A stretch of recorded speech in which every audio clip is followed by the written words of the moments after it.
Hey everybody, it's Matthew Lee with the Tao of Kung Fu, and today I'm going to go a little deeper into detail about the leg conditioning series for the Eagle Claw system, Tan Tui, which is the springy leg, which basically, that's a weird translation for it.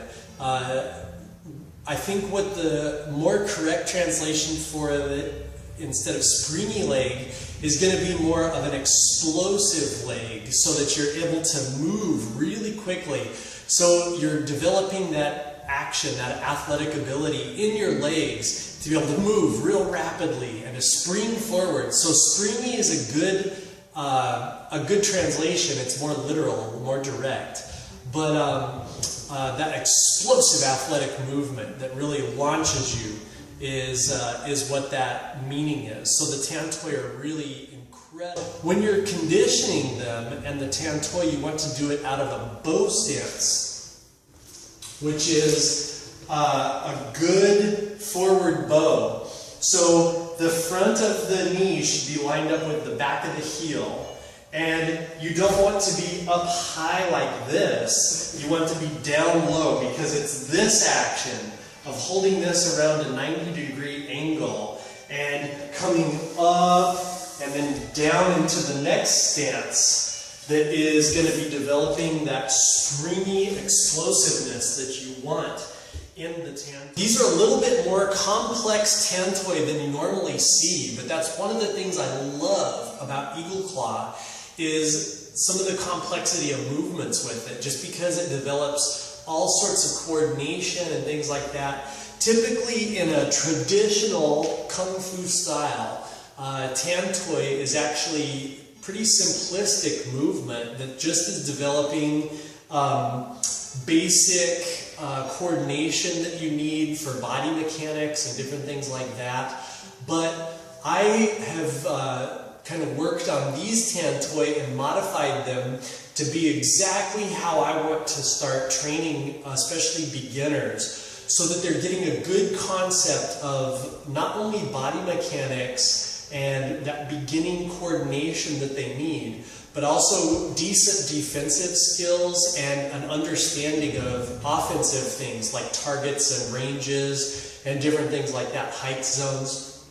So they're incredibly complicated and complex, but they're super valuable to be training, not just for the leg conditioning. And I like mixing things up like that so that it's not just a one-sided thing for training, like, okay, I'm going to work my legs, so I have to do Tan Tui. You can do the Tan Tui in a higher stance, and they become fighting techniques. You can use them for speed and for different things like that. So they work on a wide spectrum of skills, not just legs. And that's one of the things that I really like about this set. It's one of my favorite sets. We're going to go left across, then right underneath.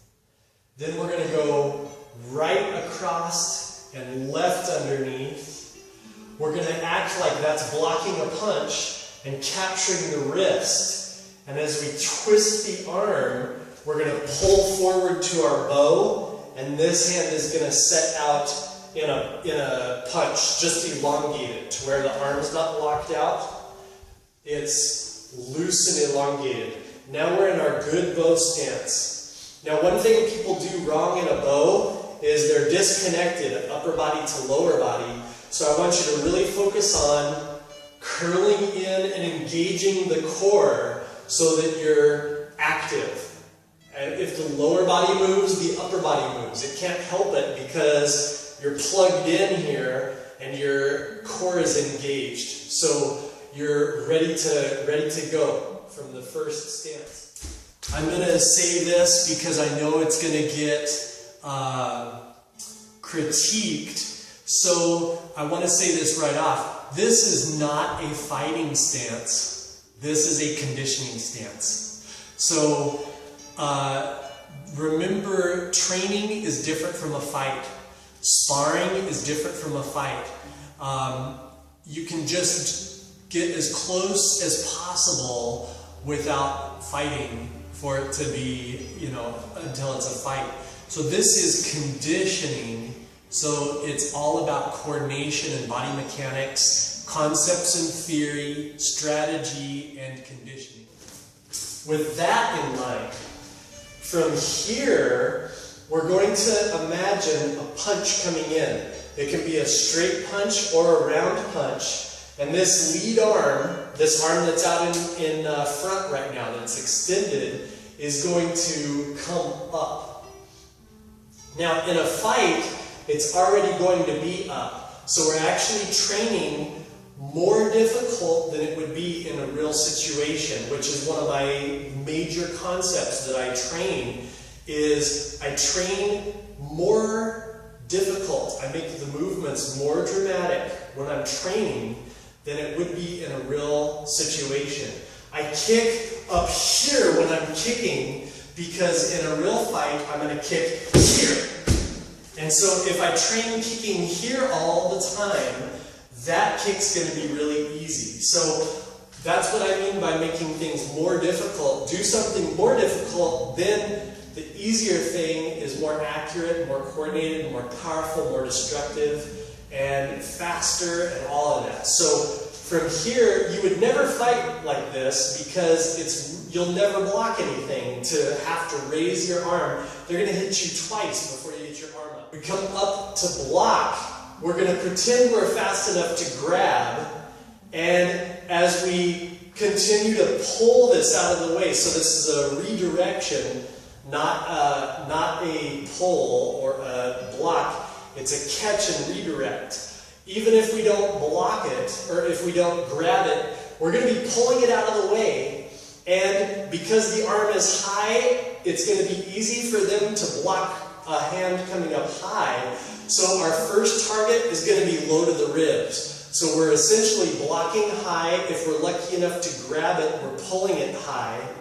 And I'm using this momentum for the rotational force to be able to strike down into the short ribs. Or maybe into the, if they're in a left foot forward like me, maybe into the solar plexus.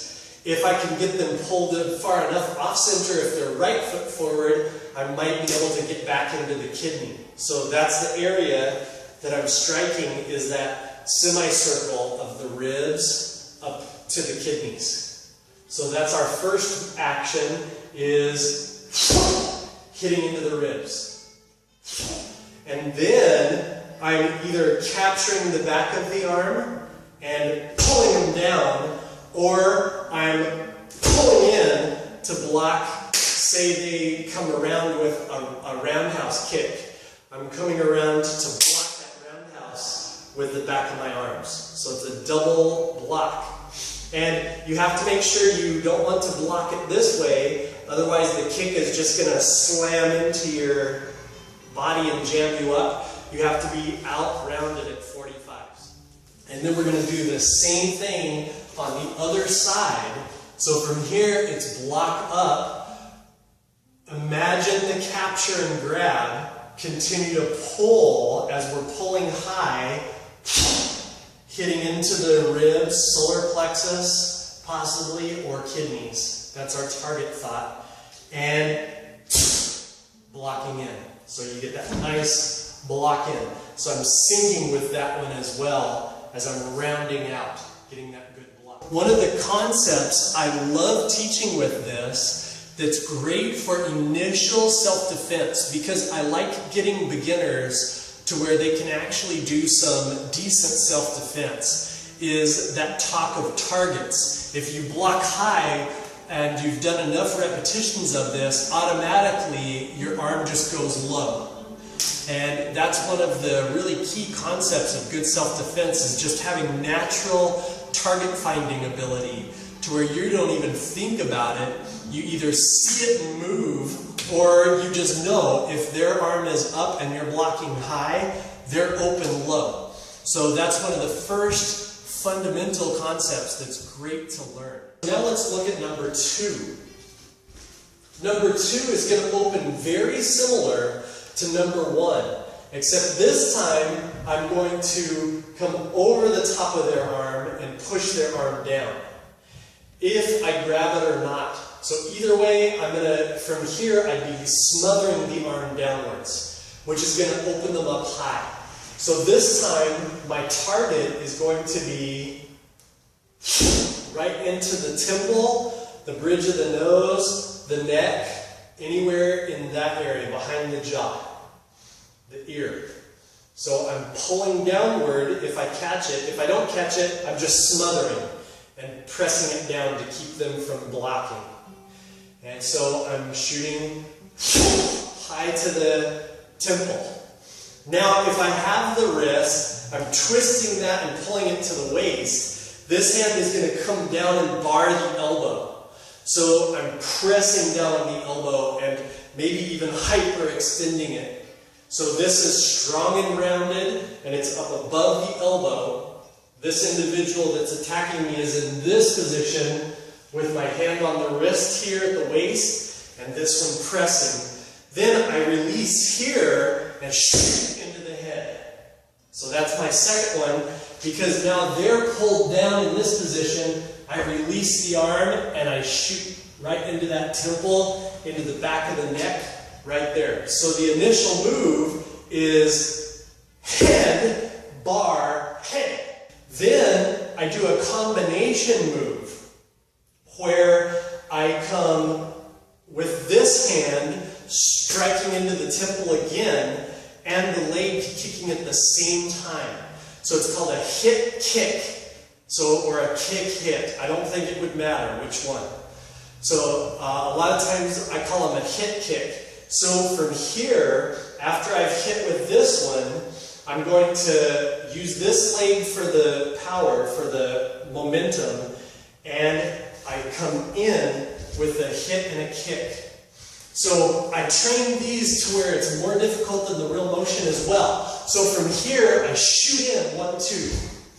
And this hand should come high for a block. So we're coming back to our guard as we're coming up. So it's pow, striking in that way. And then we're also working our balance by holding in spot, holding in place. So in a fight, you probably would not stand here, but remember, we're using this partially for conditioning, or mostly for conditioning. So you want that balance training, that control, that fine motor skill. The targets for this hit kick can be multiple. If we landed that second punch to the head, the person's still bent over, this might not be a strike. It might be holding the head down, pow, as you nail them with that shin and finish the fight, hopefully. If they evade that and they stand back up, this might go to a knee or to the lower abdomen, while this is going again to the head, neck, throat, collarbone area, solar plexus possibility, depends what you want. So that's the target, boom, striking in that way. So the action I use for conditioning is the two of these meeting in the center. So it would look like I'm hitting here and here, and they're meeting there. But the realistic application of it is to strike in at the knee and strike in at the head. So both ends of the axis. The striking both ends of the axis is the name of that strategy. So the real life movement would be striking in that way and then following up. A lot of times with a hit kick, you don't want to necessarily strike at the same time, but you want to create a wave of energy that makes the person really weak. So you'd hit low first, the timing would be 1, 2, right? So you would be hitting, and that way, if the person was evading, you'd be slamming the knee or slamming into the lower abdomen and creating that wave of energy and then hitting in, which would make a knockout. The two at the same time would be really powerful, but when you create weakness and then strike a really good blow, where the timing is just 1, 2, that's a lot of times much more powerful and way more efficient. So think about that and work on that timing as well, to where from that stance, after that second blow, it would be striking in like that. So from the other side, you're going to be blocking. Always pretend to capture, 99.9% of the time, you're never going to grab. Especially if the person's punching, it's ridiculous to think that you would have the speed to grab a punch. Even a bad punch, it's really difficult to grab. So that concept, don't even think about it.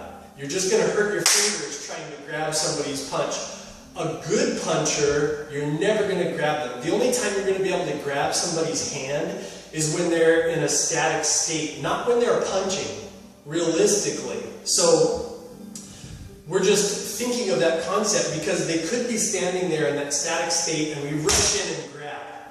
And then we work on the control right away and get our strikes in, where we're blocking the arm down, hitting the second time, and then back to guard with the hand, and 1, 2. So that's the same thing on the other side. So that's number 2. Best of luck with your training, and as always, thanks for watching. I'll see you soon.